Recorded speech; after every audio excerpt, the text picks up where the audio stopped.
할렐루야. 아멘. 오늘도 말씀을 통해서 일해주실 하나님을 찬양합니다. 아멘. 말씀의 능력이 우리 모든 삶 가운데 그대로 임하여서 우리의 모든 삶 가운데 말씀의 능력이 날마다 꽃피울 수 있는 은혜가 있을 수 있기를 우리 주님의 이름으로 축복합니다. 아멘. 한번 따라하실까요? 누가 크냐? 누가 크냐?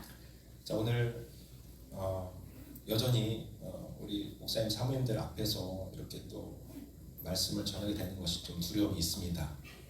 그렇지만 하나님이 우리 가운데 주시는 은혜를 그냥 나누는 그런 시간이기 때문에 저도 담대하게 여러분과 함께 말씀을 나누도록 하겠습니다. 아멘. 자, 오늘 본문은 우리 예수님과 제자들이 갈릴리를 가로질러서 이제 가버나움으로 가는 여정을 배경으로 하고 있습니다.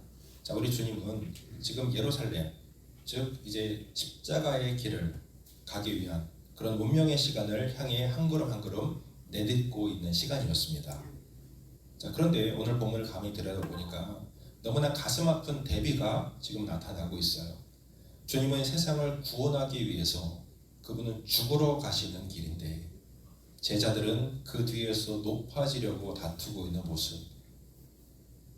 주님의 머릿속에는 온통 우리 인류를 향한, 저와 여러분을 향한 사랑과 희생뿐인데 제자들의 머릿속에는 누가 1등인가라는 계산기만 두드리고 있었던 것입니다. 여러분, 30절 말씀 보시면 그곳을 떠나 갈릴리 가운데로 지날새 예수께서 아무에게도 알리기를 원하지 아니하시니 그랬죠. 여러분, 예수님이 어느 지방에 어느 동네 가셨다 하면 수많은 그 군중들이 몰려들었습니다. 그분께 고침받을 생각을 하고 그분의 말씀을 듣기 위해서 수많은 군중이 몰려들었는데, 그래서 어느 동네에 가시던 예수님은 항상 그 군중에 둘러싸여 계셨던 분이었어요. 그런데 오늘 예수님은 의도적으로 조용하게 누구에게도 알리지 아니하고 지금 움직이고 이동하고 계십니다. 왜였을까요? 이제는 무리들을 향한 사역보다는 지금 제자 훈련에 집중하실 때라고 생각하셨기 때문입니다. 아멘. 이제 십자가의 길을 앞두시고 이제 그 제자들과 함께 정말로 진지하게 십자가의 길을 얘기하시고 부활을 얘기하시면서 그들 가운데 정말 하나님의 귀한 구원의 뜻이 어디 있는가를 그들 가운데 나누기 원하셨던 것 같습니다. 여러분, 하나님의 일은 항상 사람들 앞에서 드러나는 일만 있는 것이 아닙니다. 여러분, 오히려 더 중요한 것은요, 보이지 않는 곳에서 이루어지는 하나님의 준비가 더 많습니다. 아멘. 여러분, 오히려 보이지 않는 곳에서 일하시는 하나님, 그 하나님은 오늘 우리의 삶 가운데도 계속해서 그분의 일들을 행하고 계십니다. 아멘. 그렇기 때문에 저는 저와 여러분을 이렇게 예배 중에 만나게 하신 것도요, 하나님의 준비하심이 있었다고 생각해요. 아멘. 저는 저와 여러분의 삶에 눈에 보이지 않는 하나님의 일하심이 날마다 구석구석에서 곳곳에서 보여질 수 있는 은혜가 임할 수 있기를 바랍니다. 아멘. 하나님은 오늘도 저와 여러분을 위해서 이곳을 통해서 하나님은 일하고 계십니다. 아멘. 31절 인자가 사람들의 손에 넘겨져 죽임을 당하고 죽은 지 3일 만에 살아나리라는 것을 말씀하셨기 때문이라. 예수님은 지금 앞으로 진행될 이제 십자가의 죽음과 부활을 제자들에게 다시 한번, 그 이전에 말씀하셨었는데 다시 한번 오늘 두 번째로 말씀하고 계신다는 거예요. 주님의 사역의 절정, 그리고 복음의 핵심 가운데로 지금 들어가고 계시죠. 여기서 우리가 주목할 것은 넘겨진다라는 표현이요. 인자가 사람들의 손에 넘겨져 죽임을 당할 것이다. 죽은 지 3일 만에 살아날 것이다. 넘겨져라는 표현이 있는데요. 이것은 단순한 배신이 아닙니다. 여러분, 하나님께서는 그 독생자 아들을 우리 가운데 보내셔서 우리를 위해서 그분을 제물로 우리 가운데 주셨죠. 그리고 그 아들 예수께서는 아버지의 계획에 순종하셔서 어떻게 하십니까? 이 땅에 사람으로 오셔서 자발적으로 그 십자가의 길을 걸어가십니다. 우리가 단순하게 생각할 때 예수님을 팔아넘긴 가룟 유다가 그 예수님을 넘긴 것처럼 보이지만 그 실상을 들여다보면 그렇지 않아요. 오히려 하나님께서 그 아들을 준비하시고 그 아들을 이 땅에 보내신 것은 그것밖에 우리를 구원하실 수 있는 길이 없기 때문에 그 아들이 죽으셔서 우리를 위해서 죄 없으신 분이 나를 위해서 대신 십자가 지시는 그 길밖에 없었다는 것을 하나님이 아버지가 아셨기 때문에 그 아들을 이 땅에 보내주셨고, 그래서 어찌 보면 하나님이 우리 가운데 그 아들을 넘겨주신 거예요. 아멘. 그리고 그 아들은 어떻게 하십니까? 그 아버지의 뜻에 순종해서 이 땅에 사람으로 오시죠. 그리고 그분은 우리 가운데 하나님의 권능을 사용하지 않으시고 피조물에게 자기가 지은 그 피조물들에게 모욕당하시고 침뱉음당하시고 찔림당하시고 채찍당하시다가 비참하게 십자가에 죽어주십니다. 자발적으로 그 하나님께서 이 땅에 오셔서 우리를 위해서 그 자신을 내어 던져주시는 거예요. 자, 그렇다면 넘겨진다는 이 표현은 가룟 유다가 그분을 넘긴 것이 아니라 오히려 하나님이 우리 가운데 그 아들을 넘겨주셨고 아멘. 우리를 위해서 그 스스로 십자가 올라가심을 통해서 나를 구원하시기 위해서 그분은 그 자신을 넘겨주셨다는 것입니다. 아멘. 여러분, 그러니까 십자가의 죽음과 부활은 온전히 하나님의 계획 속에서 한치의 오차도 없이 완전하게 이루어진 구원의 사건이었습니다. 아멘. 아담이 범죄했을 때부터 계획되었던 저와 여러분들을 위한 하나님의 정말로 거룩한 구원의 드라마임을 여러분 잊지 마시기 바랍니다. 아멘. 32절 말씀. 그러나 제자들은 이 말씀을 깨닫지 못하고 묻기도 두려워하더라. 제자들은 우리 주님이 말씀하시는 십자가의 죽음과 부활을 지금 듣고 있어도 깨닫지 못하고 있습니다. 그 무슨 말씀인지 지금 깨닫지 못했다고 성경 말씀하잖아요.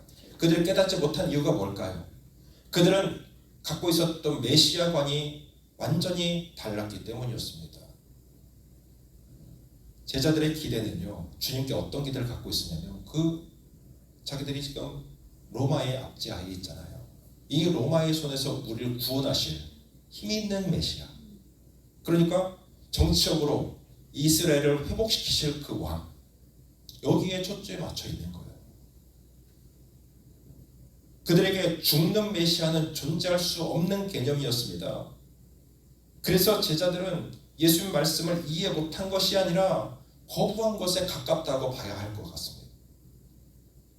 그냥 그들의 마음속에 온통 뭐가 차 있냐면 예수님이 이스라엘 왕으로 등극하셨을 때 로마를 물리치시고 이스라엘 왕으로 등극하시면 자기가 예수님의 오른편 왼편에 서서 자기들도 뭔가 한 자리 큰 자리 차지하고 호요식할 그런 것들을 생각하고 있는 거예요. 지금 예수님의 마음과 제자들의 마음이 좀 완전하게 핀트가 안 맞는 것을 볼 수 있어요.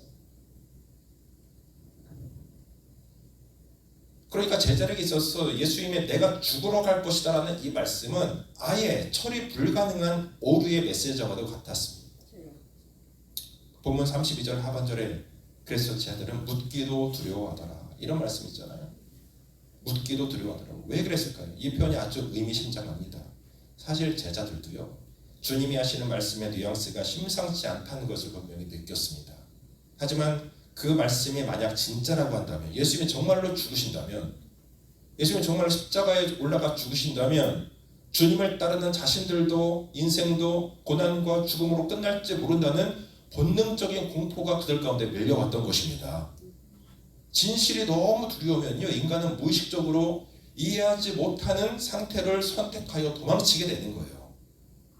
그래서 그들은 무거운 십자가 이야기를 뒤로하고 뭘 바라봅니까? 당장 눈앞에 확실한 보상인 누가 크냐라는 문제를 가지고 그들은 다투고 싸우고 있었다는 거예요. 거기로 도피해버린 것입니다. 여러분, 제자들이 멍청해서 못 깨달은 것이 아닙니다. 우리도 성령님이 내 마음의 욕망을 조명해 주시지 않으면 매주 우리가 십자가의 설교를 들으면서도 우리의 머릿속에는 온통 어떻게 하면 남들보다 더 성공할 수 있을까, 이런 것들을 고민하고 있지 않습니까? 제자들은 주님의 능력은 원했지만 주님의 고난은 거절했습니다. 아멘. 수많은 주님의 기적을 보고도 십자가를 깨닫지 못했던 그들의 모습은 내 기도, 나에게 주시는 응답과 축복에는 열광하면서 정작 내 몫의 십자가 앞에서는 깨닫지 못하는 척 고개를 돌려버리는 우리의 자화상이 아닐까 생각해 봅니다. 33절 가버나움에 이르러 집에 계실세 제자들에게 물으시되 너희가 길에서 서로 토론한 것이 무엇이냐 하시되, 가버나움의 집에 이르렀을 때 주님이 그 제자들에게 물으십니다. 너희가 길에서 서로 토론한 것이 무엇이냐? 여러분, 예수님 몰라서 물으신 것이 아니에요. 예수님은요, 지금 제자들에게 앞서가시면서 제가 지금 뒤에 따르고 있거든요. 스승인 예수님이 앞서가시면서 뒤에서 제자들이 누가 크냐, 누가 1등이냐, 누가 최고냐 이런 것들을 다 뭐 가지고 쟁론하고 싸우는 것을 다 듣고 계셨어요 이미. 그러면서 주님은 제자들에게 그렇게 묻고 계시는 거예요. 너희가 길에서 서로 토론하는 것이 무엇이냐? 뭐 때문에 너희들 그렇게 싸웠니? 이렇게 물으시는 거예요. 그때 제자들은요 아무 대답도 못하고 고개를 떨굽니다. 왜입니까? 34절에 그랬죠. 그들이 잠잠하니 이는 길에서 서로 누가 크냐 하고 쟁론하였습니다. 주님이 예루살렘에 가신다고 하니까 영광의 자리에 오를 줄 알고 미리 권력 다툼을 벌인 것이죠. 예수님이 베드로와 야고보와 요한 이 세 제자를 특별히 어떤 자리에 데리고 가시지 않았습니까? 변화산에도 데리고 가시고. 그래서 그 제자들을 좀 더 가까이 가시는 것처럼 보이니까 서로 질투하고 시기가 난 거예요. 왜 예수님이 쟤들만 데려가지?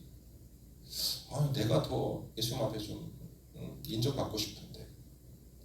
불과 얼마 전에 변화산의 영광을 받고요. 방금 전에 주님의 죽으심에 대한 예고를 들었습니다. 그런데 그렇게 엄중한 길 위에서 그들이 한 짓은 고작 서열 다툼뿐이었다는 것입니다. 이 장면은 마치 부모님이 시한부 선고를 받고 수술실로 들어가시는데 복도에 앉아있는 자녀들이 부모님 유산은 누가 더 많이 가질 것인가를 두고 싸우는 것과 같지 않습니까? 얼마나 비극적이에요. 이것이 십자가를 잃어버린 종교인들의 적나라한 모습입니다. 35절 예수께서 앉으사 12 제자를 불러서 이르시되 누구든지 첫째가 되고자 하면 무사람의 끝이 되며 무사람을 섬기는 자가 되어야 하리라. 주님은요 형편없는 제자들을 꾸짖지 않으시고 조용히 그들을 불러서 앉히십니다. 유대인의 랍비가 권위 있게 가르칠 때의 모습같이 그분은 제자들을 불러 모으시고 하늘나라의 새로운 질서를 선포하고 계십니다. 누구든지 첫째가 되고자 하면 무사람의 끝이 되고 무사람을 섬기는 자가 되어야 하리라. 여러분 세상은 섬김을 받는 자가 크다고 일컫습니다.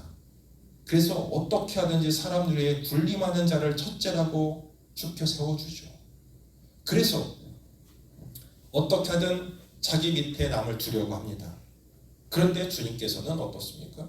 섬기는 자가 더 크다고 하시고요. 사람들 밑에 끝에 서는 자가 첫째라고 말씀하고 계세요. 달라도 너무 달라요. 그 방법이 세상의 이치와는 너무 다르지 않습니까? 세상의 질서는 사다리예요. 밟고 올라서는 것입니다. 그런데 하나님의 나라의 질서는 오히려 역삼각형의 모습을 하고 있어요. 가장 밑바닥 끝으로 내려가서 남을 섬기고 떠받치는 사람이 주님 보시기에는 가장 큰 자라고 말씀하시는 것입니다. 아멘. 그러면서 주님은 시각 교육을 한번 하시거든요.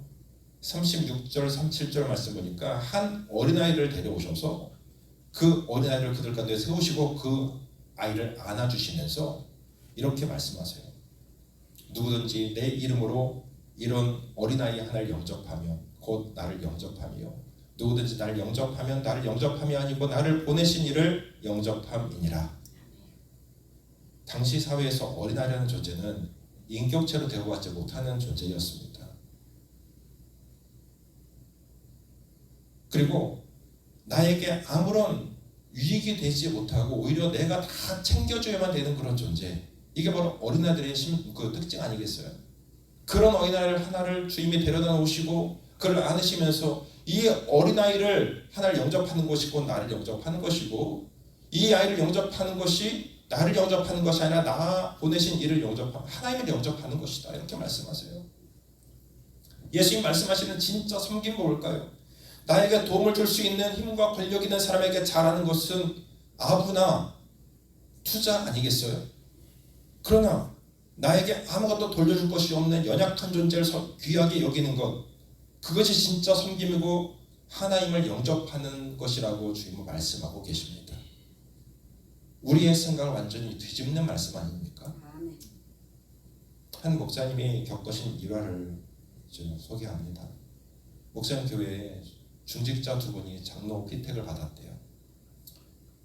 투표를 했습니다. 투표를 하니까 이제 표가 양쪽으로 갈렸는데 보니까 조금 더 나이가 젊으신 분이 더 표가 많이 나왔대요. 그래서 두 분 다 이제 장로님으로 임직을 하셨는데 이제 문제가 생깁니다. 교회 주보에 목사님 바로 밑에 장로님들의 이름을 이렇게 쓰는데 먼저 써 있는 그 이름이 표가 더 많이 나온 사람, 그 젊은 사람이 이름이 그 위에 써 있더래요. 그 다음에 그 나이 많으신 장로님 이름이 들어가 있더라는 겁니다. 보통 그럼 그런가 보다 하고 지나칠 수 있는데 문제는 나이가 많으신 장로님의 눈에 그게 거슬리는 거예요. 계속 그분에 대해서 이의를 제기합니다. 그래도 내가 저보다 나이가 많은데 내 이름이 위에 있어야 되지 않겠느냐. 그런데 젊은 장로님은 거기에 순복하지 않고 아니 그게 무슨 말씀이십니까? 엄연히 제가 표가 더 많이 나왔잖아요. 제 이름이 위에 있는 것이 당연하죠. 결국 목사님도 어떻게 할 수가 없어서 해결책을 내놔야 되는데 해결책을 내놨다는 것이 1년에 한 번씩 번갈아 가면서 그 이름을 바꿔줬다는 것. 참 할 말이 없습니다. 그게 뭐라고? 이름 순서 뒤바뀐 게 그게 뭐라고? 이 세상의 복잡한 이유 중에 하나는 내가 다른 사람들보다 우위에 서이고자 하는 것, 그것 때문이 아닐까요? 상대방보다 높아져야 한다는 것이죠. 내 영향력 아래 두고 싶어 하는 것입니다. 나만 생각하고 내가 최고여야 되고 내가 전부여야 하는 이기적인 모습이 결국 나를 병들게 하고 교회를 병들게 하고 가정을 병들게 하고 이 땅과 사회를 병들게 하는 원인이 아닐까요? 이것을 극복하지 못하면 우리네 인생은 복잡하고 힘이 들 수밖에 없는 것입니다. 본문의 제자들도 분명히 그랬을 거예요. 항상 나서기를 좋아했던 베드로. 그 베드로가 콧노래를 부르면서 그랬겠죠. 베드로, 안드레, 야고보, 요한, 빌립과 바돌로메, 도마와 마태, 유다. 야, 우리들 중에 예수님의 제자로서 그 이름이 제일 먼저 불리는 이가 누구냐? 바로 나 아니냐? 베드로 아니냐? 그때 안드레가 가만히 있지 않았어요. 베드로, 당신을 예수께 인도한 사람이 누구지? 바로 나 아니냐? 그러니 내가 예수님의 첫 제자라는 사실을 모르는 사람이 없어. 너 그런 말 하면 안 돼.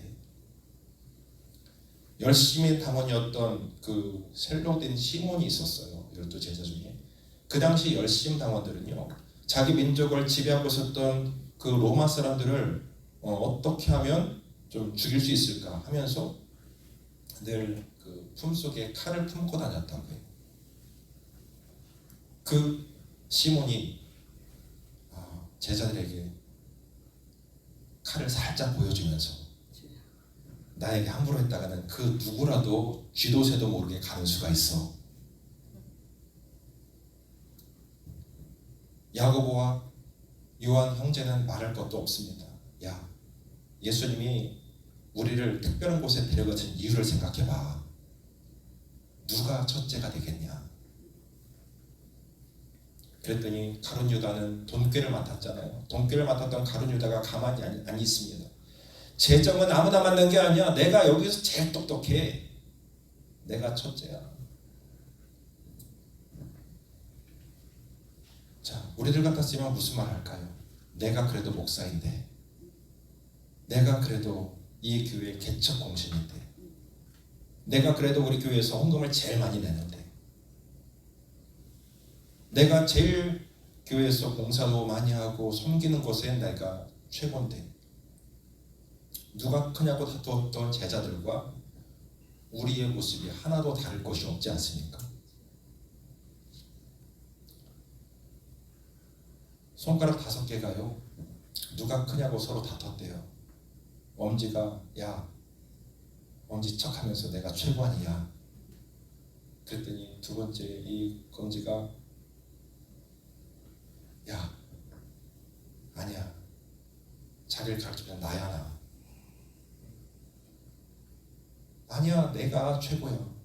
늘 우리가 뭔가를 지적할 때 이 손가락을 쓰지 않습니까? 그랬더니 세 번째 손가락이 뭐라고 하냐면 야 나보다 작은 놈 다 내 밑으로 모여. 내가 제일이야. 그랬더니 네 번째 손가락이 뭐라고 하냐면 야 사람들이 가장 소중한 반지를 어디다 끼니? 나야 나. 내가 최고니까 여기에 끼는 거야. 그러니까 마지막 새끼손가락이 뭐라고 하냐면 야 니들 그래도 나 없으면 니들 다 병신인 줄 알아 이 자식들아. 그랬다는 거예요. 여러분 서로가 힘을 합해서 선을 이루어야 할 한 몸의 지체들이지 않습니까? 네. 그러니 누가 크고 작을 수가 없는 거예요. 다 유용하죠. 그런데도 서로 자기만이 크고 첫째라고 우겨대고 싸움벌인다면 예수님의 무릎 앞에서 이렇게 잠잠할 수밖에 없었던 제자들 같이 우리 가운데도 부끄러움만 남지 않겠습니까?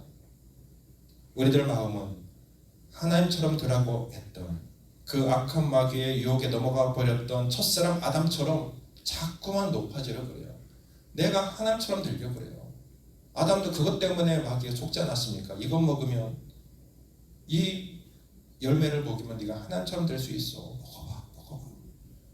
그 아담의 피가 우리 가운데 그대로 있어요.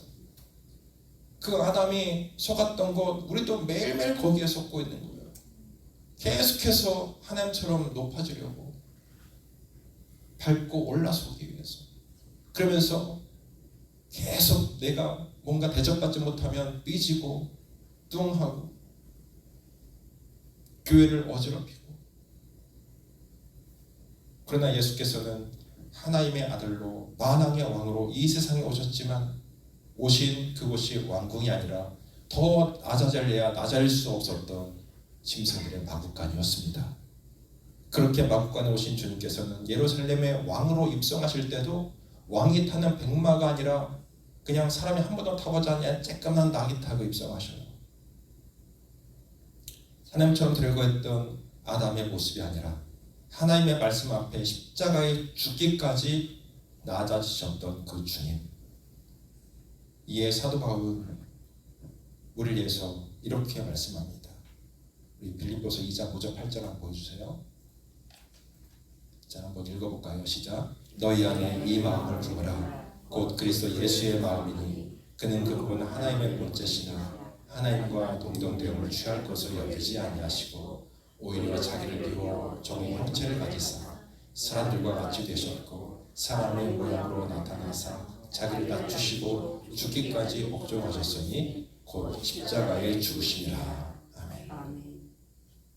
그런 아들을 하나님께서는 어떻게 하셨냐면 지극히 높여주십니다. 그 다음 9절.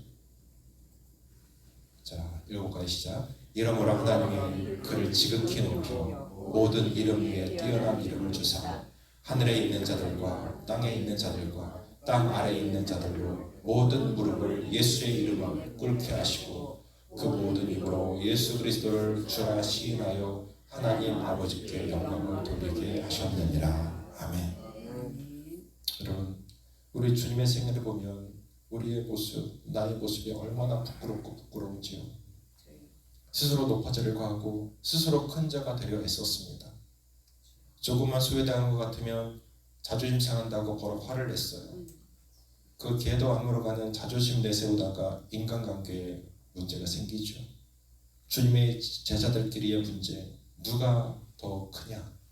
이것은 우리 인생 끝날까지 이어질 우리가 싸워야 할 영적 싸움이라고 생각합니다. 다윗이 사울의 핍박을 피해서 쫓기는 신세였지만 그러나 인생 끝날까지 이어질, 아니 그 쫓기는 사울보다도 그 쫓기는 다윗이 오히려 하나님 앞에 더 큰 자가 아니었습니까? 비록 종살이와 옥살이를 해야만 했던 요셉이었지만 그는 그 있는 자리에서 최선을 다해서 그 다른 이들을 섬겼습니다. 그럴 때 그는 그가 있는 자리들에서 가장 크고 첫째되는 인물이 될 수가 있었습니다. 아멘. 사랑하는 여러분, 오늘 우리가 처한 자리는 다 다릅니다. 우리는 우리에게 주신 삶의 자리에서 크고 첫째되는 사람이 될 수가 있어요. 어떻게 할 때? 우리 주 예수 그리스도의 마음을 품으면 되는 것입니다. 아멘. 나의 마음으로는 할 수 없습니다. 나의 이 아담 같은 마음으로는 할 수 없어요.